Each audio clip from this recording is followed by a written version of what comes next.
Have you been searching for that next level upgrade? Ready to invest into something that is in it for the long haul? Well, look no further than the composited innovations provided by Prime. These customly crafted pieces are handmade by former Jason Johnson Racing car chief and Prime owner-operator Clyde Cadiff. Prime Composite Innovations is located centrally in Missouri and is looking to provide that big-time performance at a fraction of that big-time price. For additional information, visit prime-composites.com today to see what they have to offer, as well as their stable of current full-time drivers that trust Prime with their ride.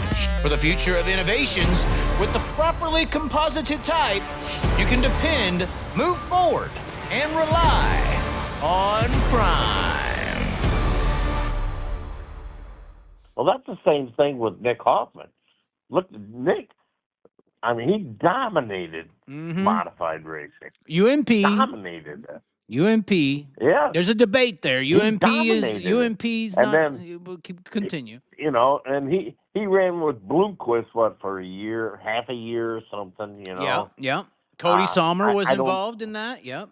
Yeah. Cody was in on that deal. Yep. Yes. But then when he went with Ty, I'll tell you what, you know, and like Ty said, it made him look like a genius, you know, because, and the first year, you know, I remember talking on the drive home that Dirt on Dirt always had, and talking with what's his name that run it? Oh crap, I can't think of his name. But and I told him, I said, I'm telling you boys, that was the first year that Nick ran. You guys better not count out Nick Hoffman, because I tell you what, this kid's a smart cookie. He knows what he's doing. Yeah, and he is making Ty look like a genius. Well, the kid is sharp. And Casey just said it. He said in the chat, you need to super chat one of these things, Casey. He said UMP is a joke, and well, modifieds are so hard to judge talent, you know, because of this split they have in the modified I wouldn't go industry. as far to say it's a joke, you know. Well, I think he's saying it's a joke in comparison. So USMTS, and this is why I was saying Gustin was the best prospect. USMTS is like the world of outlaws of modifieds. Like, if you're anything, that's where you go. And then, obviously, IMCA, they have the numbers, because they're mainly, I wouldn't even call IMCA modifieds. I'd call them crate modifieds, because they're dominated by the crate motors. Even though they are changing the rules up this year, coming up, to where open motors and spec motors can have an opportunity, but they're mainly a crate motor, but they're still modifieds. And then UMP is kind of this weird area. It's like they had the rules it's close to USMTS, but it's not. They have the bigger motors like USMTS, but then they're very segmented. They're not in a lot of area. They're not as prevalent as IMCA. They're smaller than IMCA. They have very small pockets of groups of racing, like Illinois, the Nick Hoffman area, the Kenny Wallace and those guys. You know, Kenny Wallace can win a UMP modified race, but win an IMCA race or USMTS. Like, if a guy's win a UMP race, in comparison to USMTS, it's like no comparison. You know, a guy winning an IMCA race like Ricky Thornton, though, it carries more clout, in my opinion, than a UMP race, just because there's so many people racing. You know, there's so many cars. So, I mean, UMP's stout, yes, but I think that's why that guy is saying. Well, I'm just wondering what he thinks on the UMP late models. Then, does he think they're a joke too, or? Well, it's two different worlds in a way. I think, you know, I mean, how many super late model sanctions are there? I think that's the only one, ain't it? Outside of like a track just running super late models, the only sanction that technically has a super late model sanction would be UMP, right? I mean, right, yeah.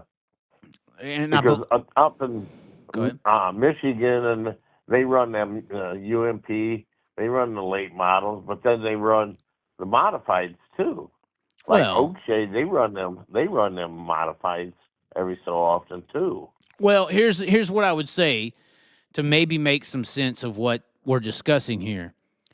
If you were to take the best UMP late model driver, not Lucas Oil or World Outlaw, but the best UMP, maybe Rusty Slink, I don't know, but Rusty Slink, yeah. Okay, let's just say Rusty. Okay, fine. This is I think right. what's going on here. Go ahead. Yeah, he's probably one of the best. Yes, in UMP. In the modified world, when we say UMP is a joke, for instance, and we're saying USMTS drivers are the best, if that's the argument, for instance, that would be like saying the best UMP late model driver isn't as good as the best Lucas Oil driver. Right. That's basically the truth, because USMTS is a touring series, whereas UMP is a sanction. So that is literally like Rusty Slink to Jonathan Davenport would be like the comparison of when Nick Hoffman was dominating UMP, would be like saying Nick Hoffman isn't better than Ryan Gustin, for instance, who was winning USMTS. You know, but they got their own good guys. I'm not saying, because UMPs, they got their guys and they got their tracks too. It's modified is very regional. It's weird in that aspect. Right.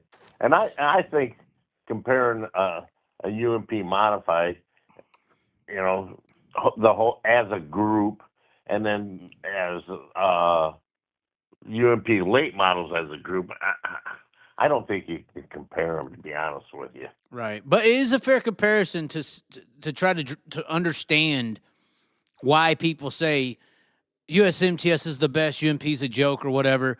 It's literally like saying the Lucas Oil late model drivers are better than the UMP late model drivers, because it's a tour to a sanction. You know, it's completely different. And the only problem there is that the rules. But the rules of the UMP late models are the same as Lucas Oil, I believe. It's super late models. Right. Whereas the rules of UMP modifieds are completely different than the rules of USMTS. So you can't take your UMP modified, for instance, and go race USMTS like you could take your UMP late model and go run World of Outlaws. I believe that the World 100 is still sanctioned by Dirt Car, which is UMP late models, ain't it? I think so.